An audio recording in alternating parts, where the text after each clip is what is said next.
आता आंतरराष्ट्रीय घडामोडींनंतर आपण महाराष्ट्रातल्या पावसा पाण्याच्या बातम्या बघूया। कोल्हापूरच्या धरण क्षेत्रात पावसाचा जोर कायम आहे। पंचगंगा नदीची पाणी पातळी ही पात्राच्या बाहेर आलेली आहे। पंचगंगा नदीचं पाणी 29 फुटांवर गेलेलं आहे आणि आणखी 1 फुटानं पाणी पातळी जर वाढली तर नदीचं पाणी पात्राबाहेर येऊन ओसंडून वाहणार आहे। जिल्ह्यातले 19 बंधारे सध्या पाण्याखाली आहेत, त्यामुळे काही भागातील वाहतूक व्यवस्था विस्कळीत झालेली आहे। जिल्ह्यातले अनेक लघु प्रकल्प 100% भरलेले आहेत आणि त्यातून विसर्ग सुरू आहे, त्यामुळे पाणी पातळी आणखी वाढणार आहे।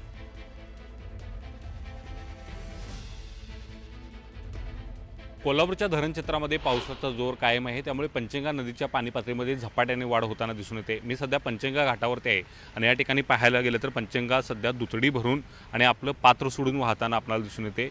आज जर पावसाचा जोर कायम राहिला तर पंचगंगा नदीचं पाणी आज पात्राबाहेर जाण्याची शक्यता आहे ते व्यक्त केली जाते। सध्या पंचगंगा नदी आहे ते 29 फुटावरून वाहताना आपल्याला दिसून येते आणि पंचगंगा नदीचं या पात्रामध्ये पाहायला गेलं तर अद्याप 1 फुटाने आणि पाणी पातळी वाढली तर पंचगंगा नदी आहे ते आज संध्याकाळपर्यंत पात्राबाहेर जाऊ शकते आणि त्या अनुषंगाने प्रशासनसुद्धा सज्ज झाल्याचं पाहायला मिळते।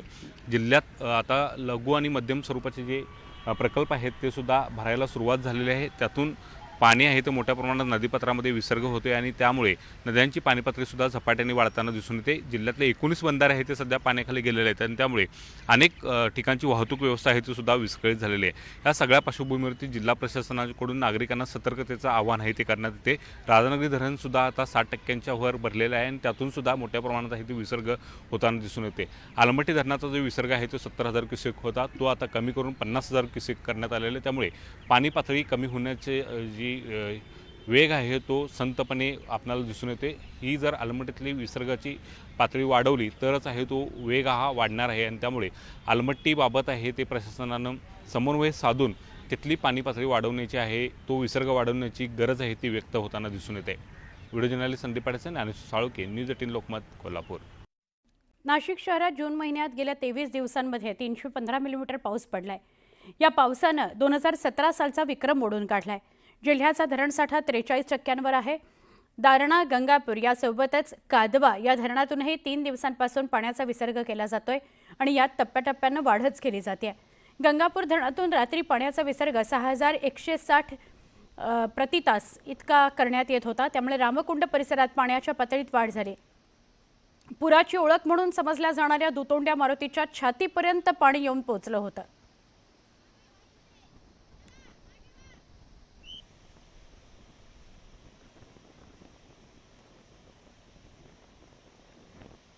आपण 2 दृश्य बघतो आहोत।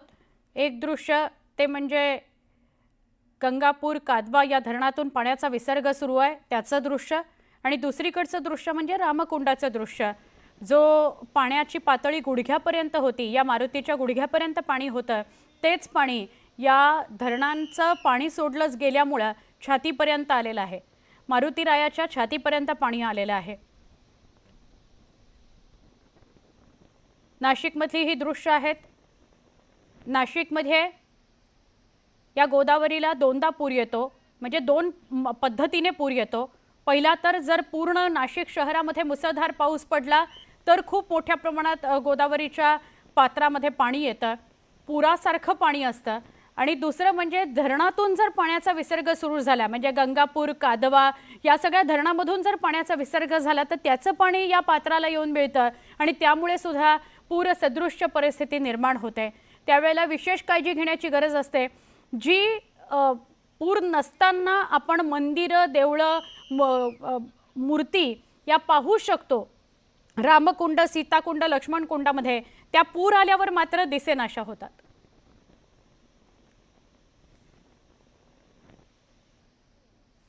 आमचे प्रतिनिधी बब्बू शेख यांच्याशी आपण अधिक बोलूया। बब्बू, काय अधिक सांगाल? धरणातून पाणी सोडलं गेलंय त्यामुळे पूरसदृश्य परिस्थिती निर्माण झाली असं म्हटलं तर अतिशयोक्ती ठरणार नाही। नाशिक जिल्ह्यात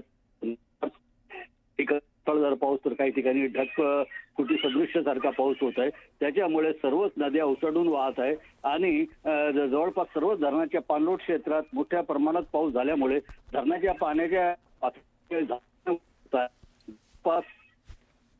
पेक्षा जास्त धरणाच्या साठ्यात वाढ झाली। गंगापूर असो किंवा इतर असो, या पाण्याचा फ्लो येतोय त्यातून आता पाण्याचा विसर्ग सुरू करण्यात आलेला आहे. त्याच्यामुळे अनेक जे पाणी विसर्ग सुरू आहे आणि नदीकाठच्या गावांना सतर्कतेचाही इशारा देण्यात आलेला आहे. एकूणच परिस्थिती जी आहे तर ती पाण्याचा प्रश्न मिटलेला आहे आणि प्रथमच जून महिन्यातच पाण्याच्या साठ्यात धरणामध्ये मोठी वाढ झाल्याचे दिसून येत आहे. सुवर्णा. बिलकुल, धन्यवाद बाबू माहिती दिल्याबद्दल. जॉर्डन आणि मिस्रमधून भारतीय नागरिक परत आणण्यात यश आलेलं आहे. याशिवाय मित्र राष्ट्राच्या नागरिकांना सुरक्षित परत आणण्यात सुद्धा यश आलेलं आहे. वायुसेनेच्या विमानातून नागरिक परतलेले आहेत. या घडीची महत्त्वाची बातमी आहे. C-17 ग्लोब मास्टर या विमानातून भारतीयांना परत आणण्यात आलेलं आहे. मित्र राष्ट्राच्या नागरिकांना सुद्धा परत आणण्यात आलेलं आहे. या घडीची महत्त्वाची बातमी आहे. ते परतले तेव्हा त्यांच्या चेहऱ्यावर एक शांतता होती, एक आनंद होता, उत्साह होता. जॉर्डन आणि मिस्रमधून भारतीय नागरिक परत आणण्यात यश आलेलं आहे. ही दृश्य बघतोय आपण.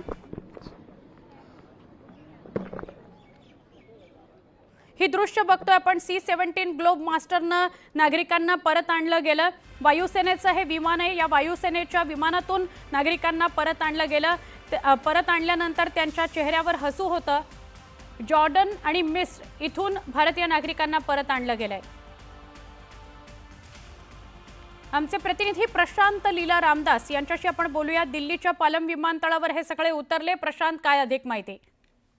ऑपरेशन सिंधू अंतर्गत भारतीय हवाई दलाच्या C-17 या विमानाच्या वतीने 165 नागरिकांना भारतात परत आणण्यात आलेलं आहे. अम्मान आणि जॉर्डन या दोन शहरातून दिल्लीतील पालम विमानतळावरती सकाळी 8:45 मिनिटांनी हे विमान आलेलं आहे. आणि महत्वाचं म्हणजे त्यानंतर जर माहिती मिळाली आहे, भारताचे केंद्रीय मंत्री जे आहेत एल मुरुगन यांनी या सर्व भारतीय नागरिक जे परतलेले आहे इस्रायलमधून त्या सगळ्यांचं स्वागत केलेलं आहे.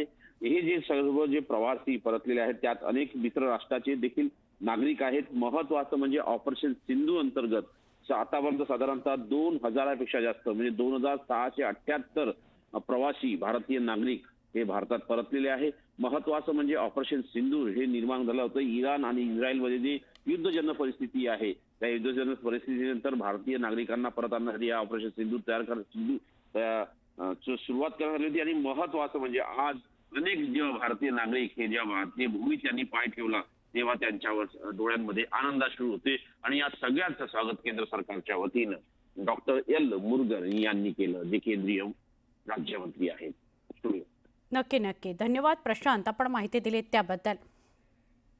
ही थेट दृश्य आपल्यापर्यंत पोहोचतायत. पालम विमानतळ दिल्लीतली ही दृश्य आहेत. जॉर्डन आणि मिस्र इथून भारतीय नागरिकांना परत आणलं गेलं. त्यानंतर त्यांच्या चेहऱ्यावरचा उत्साह आणि आनंद आपण बघतो आहोत. फक्त इतकंच नाही, भारतीय नागरिकांनाच आणलं असं नाही, तर मित्र राष्ट्रांच्या सुद्धा नागरिकांना परत घेऊन आलंय हे विमान. वायुसेनेचं हे विमान आहे, ग्लोब मास्टर असं त्याचं नाव आहे. आणि C-17 ग्लोब मास्टर या विमानातूनच, वायुसेनेच्या विमानातून या भारतीय नागरिकांना परत आणण्यात आलं. जेव्हा परिस्थिती तणावाची होते तेव्हा पहिली पायरी भारतीय नागरिकांना परत आणणं ही भारताची स्ट्रॅटेजी आहे, रणनीती आहे. तिथले नागरिक जर असुरक्षित त्यांना वाटत असेल तर त्यांना परत घेऊन येणं ही प्राथमिकता समजून भारतानं हे पाऊल उचललं.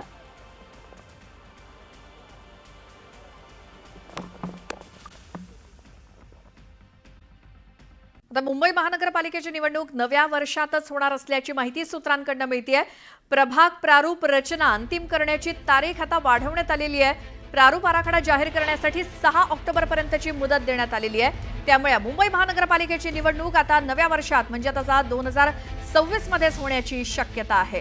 कारण प्रभाग प्रारूप रचना अंतिम करण्यासाठीची मुदत वाढवून देण्यात आली आहे. ती मुदत आता 6 ऑक्टोबरपर्यंत वाढवून देण्यात आली आहे. त्यामुळे आता निवडणुका या पुढच्याच वर्षी होण्याची शक्यता. अधिक माहितीसाठी जाऊयात. आमच्या प्रतिनिधी प्रणाली कापसे आपल्या सोबत आहेत. प्रणाली, आधी काय मुदत होती, काय कितीपर्यंत वाढवली आणि काय अंदाज आता? साधारणपणे या सगळ्या प्रभाग रचना प्रारूप अंतिम करण्यासाठी 1 ते 1.5 महिन्याचा कालावधी दिला जात होता आणि आपण जर बघितलं तर एक साधारणतः 3 आठवड्यांपूर्वी तसं एक परिपत्रक काढण्यात आलेलं होतं. परंतु सातत्यानं सगळ्या महानगरपालिकांच्या प्रशासनाकडनं असं सांगण्यात आलेलं होतं की आम्हाला थोडा वेळ हवा आहे आणि त्यामुळे आता ही प्रभाग रचना अंतिम करण्याची मुदत वाढवून देण्यात आली आहे आणि ती आता 6 ऑक्टोबर झालेली आहे. आता जर 6 ऑक्टोबरला प्रभाग रचना प्रारूप अंतिम केलं जात असेल तर त्याच्या पुढच्या बऱ्याच प्रक्रिया आहे ज्या निवडणूक आयोगाला पार पाडाव्या लागतात आणि त्यासाठी सुद्धा कालावधी जो आहे तो निश्चित आहे. उदाहरणार्थ समजा जर वॉर्ड रचना जाहीर करायची झाली तर ती जाहीर केल्यानंतर नागरिकांच्या त्यावर हरकती सूचना मागाव्या लागतात, ज्याच्यासाठी 15 दिवसाचा कालावधी द्यावा लागतो. जर हरकती आल्या तर त्या हरकती सूचना ऐकून त्याच्यामध्ये सुधारणा करायच्या नाही करायच्या हा निर्णय घेण्यासाठी आणखी 8 दिवसाचा कालावधी द्यावा लागतो. हे झाल्यानंतर आरक्षण काढावी लागतील, त्या आरक्षणावर सुद्धा हरकती सूचना मागवून त्यांचा निपटारा करावा लागेल. तर आपण जर बघितलं तर प्रत्येक प्रक्रियेसाठी साधारणतः 3-3 आठवड्याचा कालावधी लागतोय आणि हे जर बघितलं तर हे सहज स्पष्ट दिसून येत आहे की निवडणुका ज्या आहेत त्या नव्या वर्षातच होतील. परंतु जसं 6 ऑक्टोबर ही तारीख जाहीर करण्यात आलेली आहे तशा पुढच्या बाबींची तारीख ही 6 ऑक्टोबर नंतरच जाहीर होऊ शकेल आणि त्यामुळं तुर्तास तरी आपल्याला असं म्हणावं लागेल की मुंबई महानगरपालिका जी राज्यातली अवर्ग महानगरपालिका आहे तिची निवडणूक ही नव्या वर्षातच होण्याची शक्यता निर्माण झाली आहे. प्रणाली, धन्यवाद या माहितीसाठी.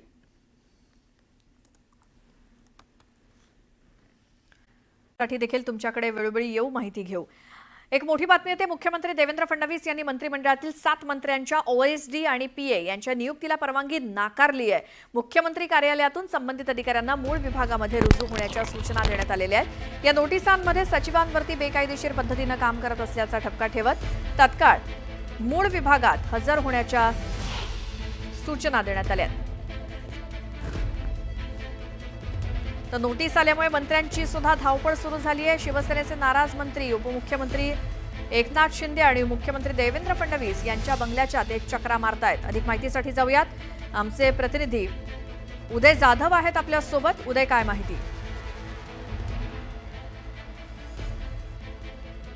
नवीन राज्य सरकार स्थापन झाल्यानंतर OSD आणि खासगी PA नेमण्यासाठी जे मंत्री होते त्यांची सगळी चढाओढ सुरू होती. मात्र चढाओढ सुरू असताना त्यांना कल्पना नव्हती की त्यांना जे त्यांचे अपेक्षित मंत्री आणि OSD होते त्यांची नियुक्ती होणार नाही. मात्र ते नियुक्तीचा निर्णय जो आहे तो घेण्यात आलेला आहे आणि त्यामुळे एकूण आपण पाहतो की राज्य मंत्रिमंडळातले जेवढे मंत्री त्यापैकी एकूण 7 मंत्र्यांना त्यांचे आवडते OSD आणि PA यांची नियुक्ती जी आहे अद्याप करण्यात आलेली आहे. मुख्यमंत्री देवेंद्र फडणवीस यांनी जो निर्णय घेतला तो कायम ठेवण्यात आलेला आहे आणि जे खासगी सचिव आणि OSD होते त्यांना आता त्यांच्या कामाच्या ठिकाणी परत आणण्याची नोटीस जी आहे ती बजावण्यात आलेली आहे. त्यामुळे जे खासगी सचिव आणि OSD त्या सर्वांची आता पळापळ सुरू झालेली आहे. त्यामध्ये सर्वाधिक संख्या जी आहे त्या मंत्र्यांची संख्या आहे ती शिवसेनेच्या मंत्र्यांची आहे. एकूण 7 मंत्र्यांना अशा प्रकारे नोटीस जी आहे ते देण्यात आलेली आहे त्या मंत्र्यांच्या OSD आणि खासगी सचिवांना. मात्र आपण पाहतो आहोत की त्यापैकी एकूण 5 मंत्री जे आहेत ते शिवसेनेचे. त्यामुळे उपमुख्यमंत्री एकनाथ शिंदे आणि मुख्यमंत्री देवेंद्र फडणवीस यांच्याकडे सर्व मंत्री जे आहेत ते धावधाव करत असल्याची माहिती मिळते आहे. उर्वरित 2 मंत्री जे आहेत ते राष्ट्रवादी काँग्रेसचे असल्याची माहिती मिळते. त्यातही भाजपचे देखील काही मंत्री येथे नाराज आहेत. त्यांचे आवडते खासगी PA आणि OSD यांची नियुक्ती जी करण्यात आलेली नाही. एक प्रकारे आपण पाहतोय की तासार भूमिका जी आहे मुख्यमंत्री देवेंद्र फडणवीस यांनी घेतलेली आपल्याला पाहायला मिळते.